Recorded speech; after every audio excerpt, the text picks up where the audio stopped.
Okay. Start? Okay. My name's Lucy. I'm 45 years old. I'm from England. I came to Israel when I was 19 years old the very first time, to volunteer on a kibbutz, which is what people did back in the 90s. I've always been a passionate animal lover, caring, very, very much about all animals, small, large, insects, everything. From working on a kibbutz, I eventually made my way to living in Jerusalem and found the Jerusalem לחמורים, SPCA.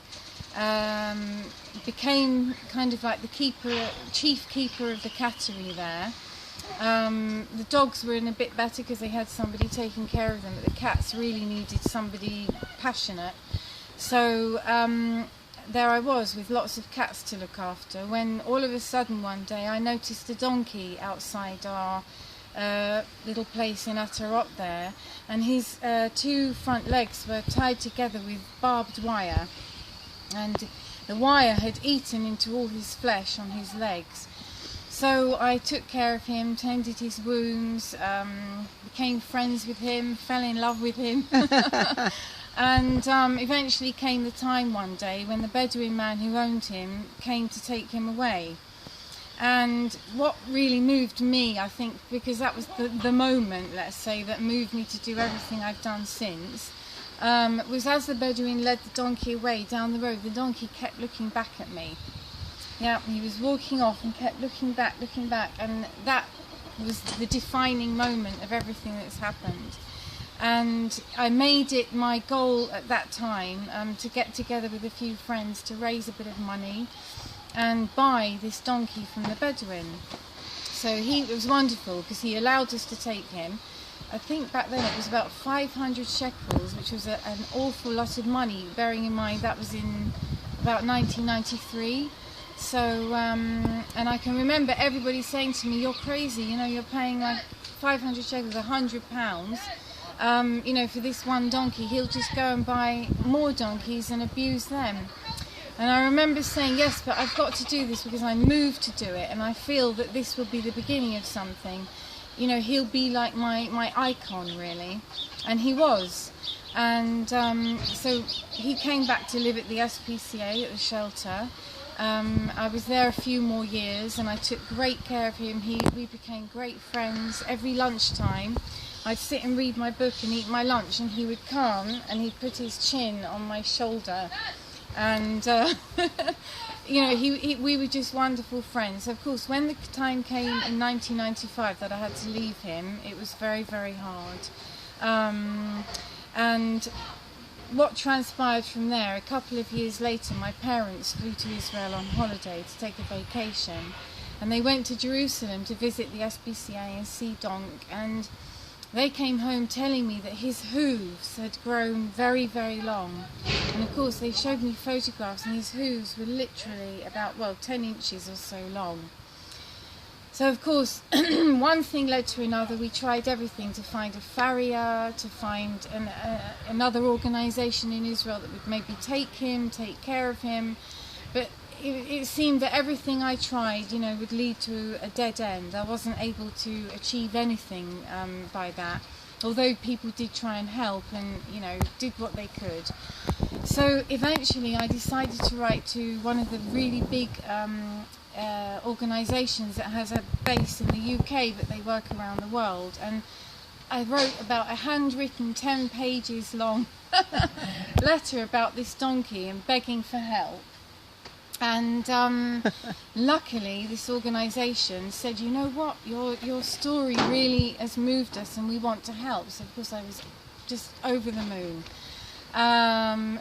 From there, what happened was this big organisation flew out to Israel, and at first they tried to see if he could go to Cyprus. There's a donkey sanctuary in Cyprus, but the bureaucracy between Israel, Cyprus, UK was too much. So they decided to fly him to the UK, which was, unbelievable.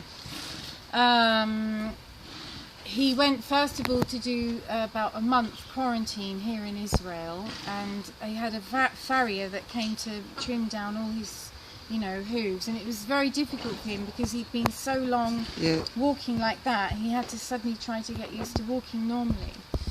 Anyway, so the day came where he flew on El Al, you know, to the UK, and of course it was amazing because when he arrived in London, the crate arrived, and all there was these 2 ears sticking up out of the crate. And of course, people, you know how the English quite often are with animals, but everybody just went, you know, mad. It was such an amazing story. And the reporters were there, television, newspapers, everybody. And of course, they were all saying to me, oh, you know, this is so amazing. Are you going to bring more donkeys back? And I said, no, you know, this is a one-off.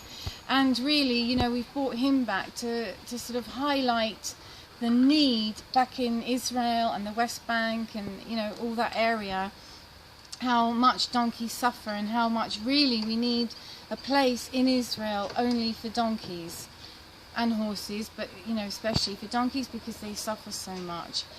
And from there, that was what led me then to decide to, you know, I needed to raise money and set up a charity, a British registered charity, to raise money mainly in the UK to be able to work out here. And luckily the organisation who had first paid for Donk to fly to London, that was his name by the way, Donk, they allowed me to, you know, take some money from their organisation to sort of help me begin, sort of like a beginning, a start to everything, which was amazing for me.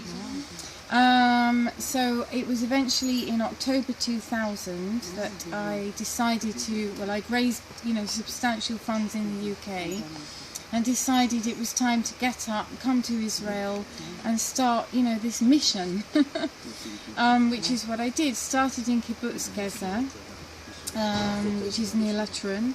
And we had a sort of little area that used to be a dairy on the kibbutz, and I got to about, I think, 24 donkeys there before we eventually, about a year or so later, found the place in Gan Yashir and moved there.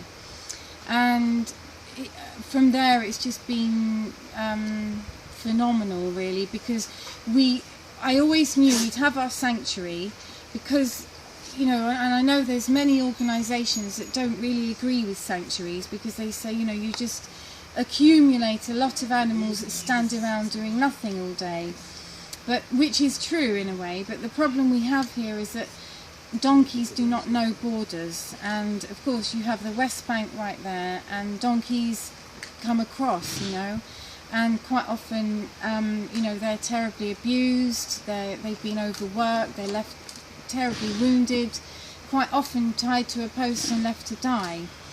And equally, you know, apart from the West Bank, obviously there's Arab villages where they still use donkeys, not as widely as in the West Bank, but there's also a lot of Palestinian people that come from the West Bank into the Israeli Arab villages to sell produce or whatever, and, you know, donkeys are quite often abandoned, you know, and all sorts of things where, you know, that we've seen, you know, why it's necessary that we then have to rescue that animal, and rather than just hand it back for anyone to use as they wish and the same thing to happen again, we have a sanctuary so they can come, live out their life, safe, happy, content, everything they need, food, water, you know, as much as they want, and love. Medical care. All the medical care, yes.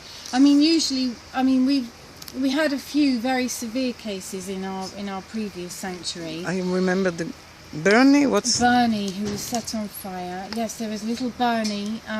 He came from the West Bank village, and a 10-year-old boy. The story was that this boy had seen this little donkey, beautiful little black donkey, on his parents' land, wasn't happy about it, so just went over to him, poured, somebody said they actually saw him pour gasoline on this donkey and light a match. And they watched the donkey as he rolled. He immediately got down on the floor. It doesn't bear thinking about, I know, but got down on the floor to roll, to obviously try and put the fire out. But the whole of his middle You know, the whole middle part from the back, under the tummy, everywhere, the sides was burnt. And he came to us in a terrible state. But, you know, we worked very, very hard with him. I mean, to this day, you know, he still needs a special... How long is he with you? He came to us, I think it was in... When did Bernie come? 10 years ago. Yes, I met him 10 years ago. Well, if you guess, it must be about 10 years or so that he's been with us, a long time. And he's healed beautifully. You know, his skin, you know, obviously his skin. When I met him, he was his head was... Oh, with the yes, we had him in a special...